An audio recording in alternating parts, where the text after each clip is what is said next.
Hello, everyone. This is Francine Crawford, your host for Autumn is Here. Welcome to my show. And today we have again as a guest Paula Rice. She is the Community Engagement Specialist for Columbia University Medical Center in the Department of Neurology. And she's coming back to talk about dementia, Alzheimer's, and some research that they are studying. So please, let's welcome her to the show. Welcome, Paula. Thank you. It's Pleasure to be back. It's so good to have you back. I know we kind of left it on a cliffhanger, Yes. So we really want to know about research because you gave us such in-depth information on Alzheimer's and things like that. So we would like to know about the research because we know that you work in research. So first, before we do that, just tell us a little bit about yourself. Well, I have a couple of former lives. Formerly a caregiver for a mother who had dementia. And that sort of changed my whole trajectory career-wise. After she passed away, I volunteered for the Alzheimer's Association. And then after spending a year or so volunteering, they offered me a position as the director of African American outreach. So, I would go out into the community and educate caregivers about, recognizing the symptoms of Alzheimer's and treatments and how to get the proper diagnoses, and then how to take care of yourself as well as a caregiver. So, in doing so, I would partner on several occasions with Columbia University and their research studies. And when after COVID hit and Alzheimer's Association had some cutbacks, Columbia offered me this position, and I just sort of picked up where I left off because we had been collaborating on, community events and workshops, except they would speak specifically about their research studies. So here I am. Well, thank you for coming back. Thank you for coming back. It's very interesting to hear about the research studies. I'm very interested in hearing about that. So let's just get right into it. Like what is it about? How do you do that? So I still go out into the community and I recruit. So I look for people, and they need information about this disease and how to take care of their loved ones. They still do. So a good part of what I do is still educate the community and caregivers about this disease and how it impacts our community at a higher rate than the general population because we don't know why, but we do have higher rates of diabetes and hypertension, heart disease,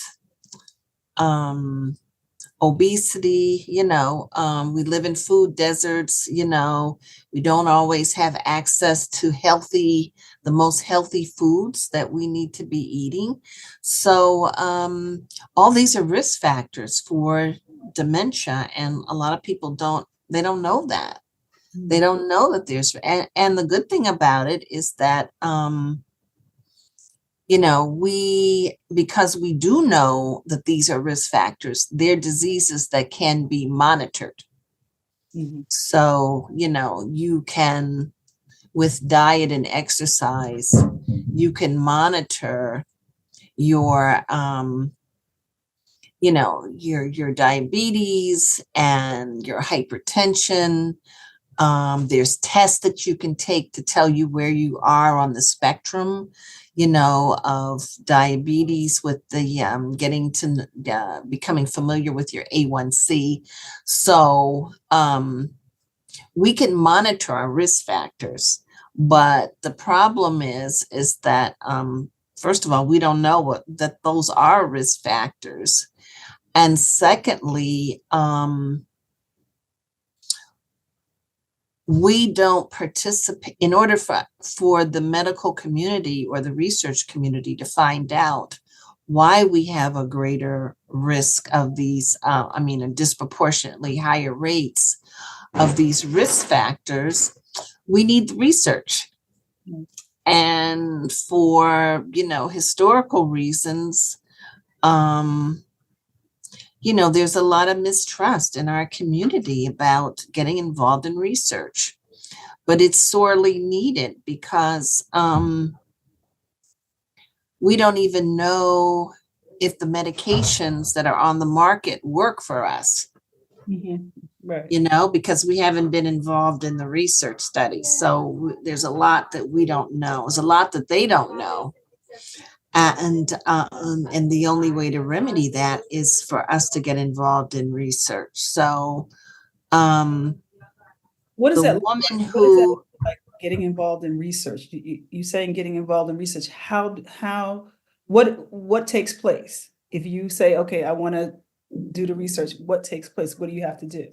okay, so there are websites so that we can go on, and the NIH has a website, Columbia has a website, I guess, and all universities have a website about the research studies that they're conducting. So we can do that, but you have to know that, and it takes time. Some people, like the people that we have gotten to participate in, a lot of these individuals are people that I knew when I was working for the Alzheimer's Association. And once they get involved, then they start looking for they see that it's simple and it's for the greater good. And they get some kind of little stipend, so they start taking the initiative to look for other studies. But that's pretty much the job that I do. I go out and hopefully there's more, the monies and the grants that are appropriated for these studies focus on the actual research and not as much. And what they're beginning to understand is that more funds need to be put into educating the community so that they will participate in, these research studies, because they don't really know anything about it. And, what are the risks, and are there any risks, and are they going to take advantage of me?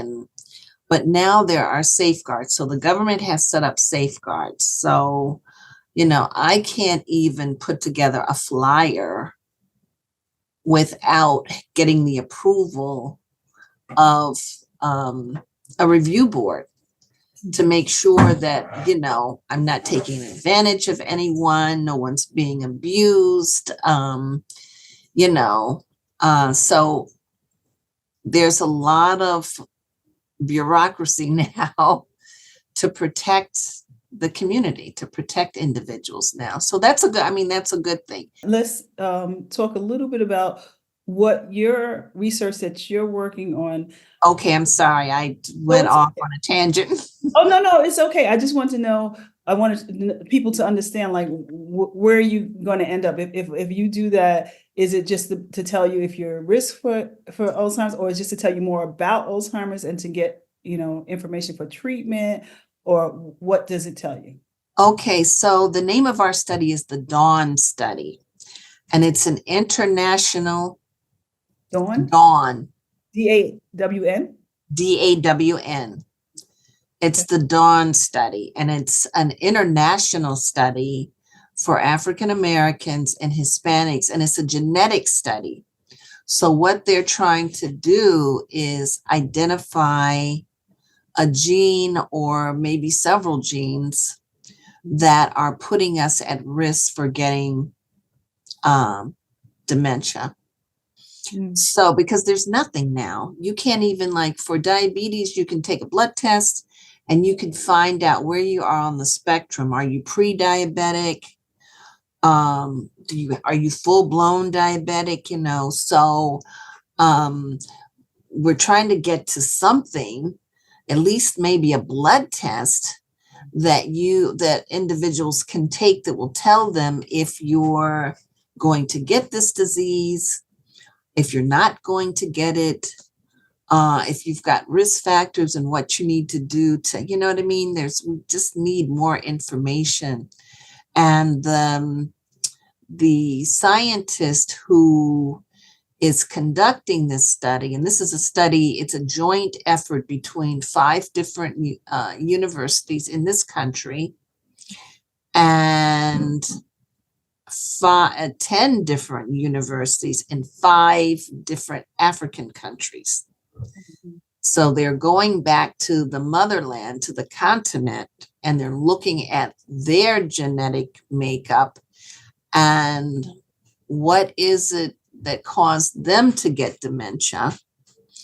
And hopefully it can lead to, a breakthrough on what have African Americans, Caribbean Americans, and Hispanics inherited from their genetic, from their African DNA, what have we inherited that puts us at a greater risk? So now this test, this study is going to be examining 14,000 people. So that's a lot. That's a big study. And so, it's over a 5-year period. And so because what they're trying to do is build up a data bank, because they're examining everyone's, DNA and genes, and every individual has 20,000 genes. So that's a lot of, that's a lot of work. That means they have to identify everyone's, every person's, all of those 14,000 people, they've got to go through their genome makeup, and to see if any, if any part of their DNA is at risk. So it's, it's pretty extensive. And, but because of that, each individuals don't get any, they don't get the results of what we, what we find in the test. It's just for research purposes. It's just so that we can go through these 14,000 individuals with each one having 20,000 genes and test each, each genome and see if we can come up with an answer. So really getting involved in our study is a matter of just contributing to the greater good. They will, reveal what they've learned, like after a year or so, they'll put a newsletter together and distribute it to all the participants and let them know like how far we've come and what we've learned. But it's a pretty big deal. Okay. So, like I said, if they can come up with a blood test, even something, I don't think this will lead, it might, but probably won't lead to a cure, but if it will be what we need to take this another step further, to investigate finding a cure. But like I said, even if we can identify a blood test, that would be a huge milestone, because right now a test just involves a process of elimination. They're looking to see if you have anything else that can cause you to have memory loss. Okay. But there's no real definitive test to tell you whether or not you have dementia. Do you think that, is there any kind of things that are putting people off? Is it that they don't know? Like, is it painful? Like, if you clarified certain things like that, does it take a lot of time for on their part, or is it inconvenience, or is it just too personal? Like, what is the things that you think are making people resistance from actually participating? Well, I mean, like I said, just the trust in the system, just feeling, comfortable knowing that there are agencies that monitor, the legitimacy of these research projects. It only takes about 2 hours, maybe an hour and a half to 2 hours. They give you a psychological exam, they take a medical history, and then they do a blood draw. Okay. So that's what's involved in the, enrollment or recruitment of participants. And then you get a little compensation for your time. We can either come to the individual's home, or they can come to Columbia, to the hospital, and we can do it here. And I don't know if you know this answer, but like in Africa, with them getting all their information, their research, are they as resistant, do you think, or are they easier? Now I've only been in I attended a conference, and some of the African doctors were there, Mhm. and they didn't talk too much about, there being resistance. I think they were more concerned about how we can help, what we can do to find a cure. They were really, because it's very challenging for families, Mhm. so it's challenging for them. So so I don't know, they didn't talk too much about that, so I don't know if that's an issue with them or not. And maybe it's just because they're not aware Mhm. of experiments that have happened years ago, like we are here with, like I said, with the Tuskegee experiment and with Henrietta Lacks. I mean, that got, Right. now, I mean, it's being publicized. So Mhm. and there were some other things like, operations, that there was a doctor, a gynecologist, that performed sometimes, they were operating on people of color without any anesthesia or painkiller or anything. I mean, there were all kind of things that went on like 100 years or so ago. So, Right. so maybe it's because we know about it and maybe they don't, Mhm. but the doctors didn't mention that there was skepticism within the communities Okay. about, I guess they just figured that, like, and it's their own people, you know what I mean? It's their own people. It's the doctors that look like them, Mhm. you know. So there's the trust issue, maybe isn't like it is here, where a lot of times, in our healthcare systems, we don't have doctors that look like us, So, yeah. so Well, doing Alzheimer's research, and this is so important. So, as you're doing it, how long in the period are you? Like, how long are you away from, you know, getting as much information as you can, or the first steps? Because I'm sure there's steps to get to where you need to go. So, how yeah. long? Well, the good thing about it, one good thing is that, like I said, it's a joint effort between other universities here. It's the University of Miami is the university that secured the grant from NIH, and Columbia is a part of this research study. It's collaborating with University of Miami, Case Western Reserve, Wake Forest. Who else?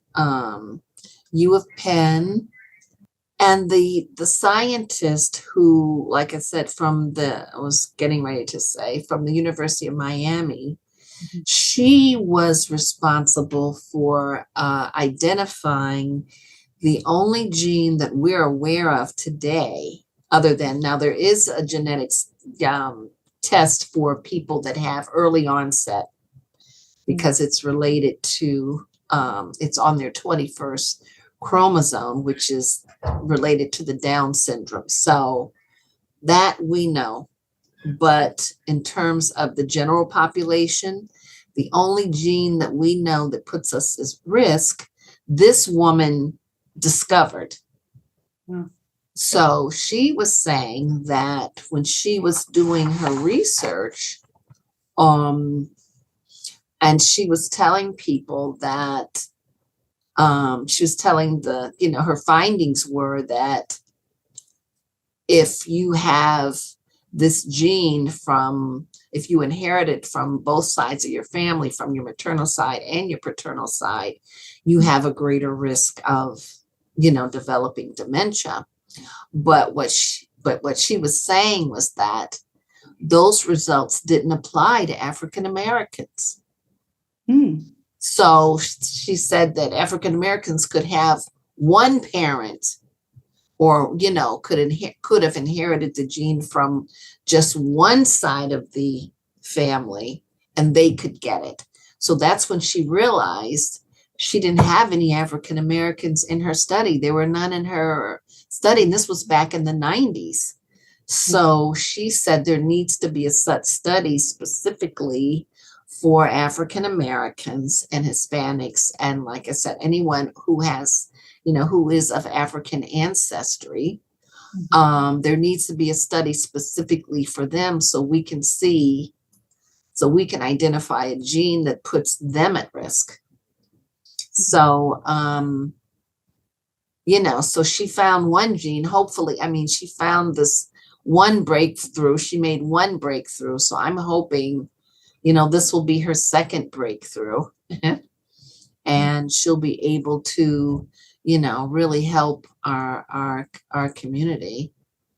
So, we'll see in 5 years, we'll see. And then it may have to go, another 5 years. We'll see where, Yeah. where we go with this. But I'm excited about it because, dementia runs in my family on both sides, my maternal side and my paternal side. And I do not want to get this disease. No, I know. I mean, it is tough. Yeah, it's very tough. And It's a tough one. and caring for people, the people who are going to care for you, Right. go through a lot. Yes. People are not ready for all that it takes to do that. Right.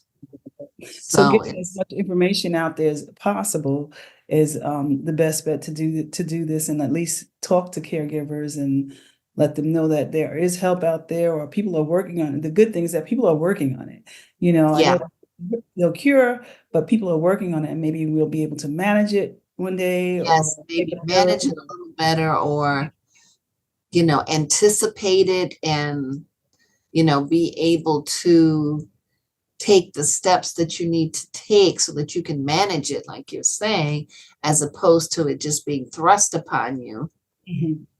Just one day, you go to the doctor and you send your loved one to the, neurologist, and they tell you, oh, this person has dementia. And then you're like, just all of a sudden in the middle of it, and you don't know what to do. Right. Currently, like you said, go to the neurologist. What are some of the tests that if you see signs of dementia through your parent or something like that, what do you request from the doctor? So I think the first thing the doctors do is they give you a blood test to see if you have any thyroid issues, or you have B12 deficiencies, because both of those conditions can cause you to have memory loss. Okay. So that's the first. So they rule that out. And then you really need to have a an MRI if possible, if your insurance will pay for it, especially if you're diabetic, because you're prone to having blood clots. And that can cause vascular dementia, which is caused by, and I think I talked about the different types of dementia, it's caused by silent strokes. So they can identify the stroke damage through an MRI and let you know whether or not the person has vascular dementia or not. And then a neurological exam, medical history. Does anyone else in your family have this disease? You know, the whole diabetes, heart disease, hypertension, all of that. They're looking for, and they're going to do a medical history, and they're looking at all of those factors as well. But and then the psychological test, and which is the test that we give in our study. So yeah, and it's just best to work with a neurologist who specializes in dementia. Okay. And not just any neurologist. Okay. So you've got to get specific. It's difficult. Wow. It's difficult even to find someone who specializes in in dementia. Yeah. Wow. Who's worked with patients. They know, because a lot of dementia patients, if you take them early, a lot, when they're in the early stages of the disease, a lot of times, they're really kind of clever, and they can cover up some of their symptoms and come up with excuses for them. So if you don't have a doctor that's familiar with some of those excuses, who's examined people with, dementia before, they may think they're okay, The doctor, even the neurologist may say, oh, it's, this is nothing serious. Is there anything else that you would like the audience to know that maybe we should know, or maybe just get encouraged with looking into research and things like that? Well, I think, what they should do is, I think they should reach out to, there are two organizations here in New York. There's the Alzheimer's Association, and there's Caring Kind. And they have social workers, and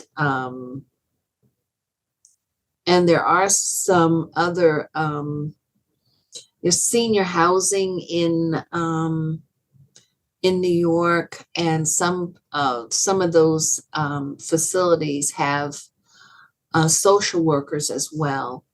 But you can always go to a social worker and ask them, how can I find out about research studies that have to do with whatever, whether it's heart disease, cancer, Alzheimer's, whatever. Like, you can go to the organization and they can let you know about research studies. So that's one way of doing it. You can go online and look for, research studies in your area for seniors, so in New York City. So are all the research studies hospitals, or the doctors, or the hospitals, or doctors' offices, do you know of any research studies that I can get involved in? Sometimes doctors are involved in these studies as well. So you just have to be proactive. It's a lot of work. Are all these studies free, or do some of them come with? Oh, yeah, studies are free, and they usually compensate. They give the individual compensation. So yeah. So no, you don't pay to be in a study. They pay you. They give you something for your time.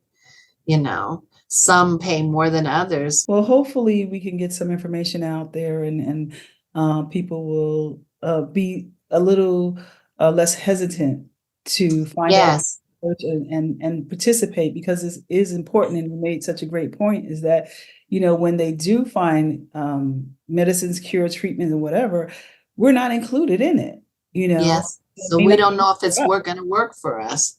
Exactly, exactly. So it's important for us to be involved, and it's good that people are doing these studies, like Columbia and all these other universities, because um, we need to be able to be included. We need to be Yes. included.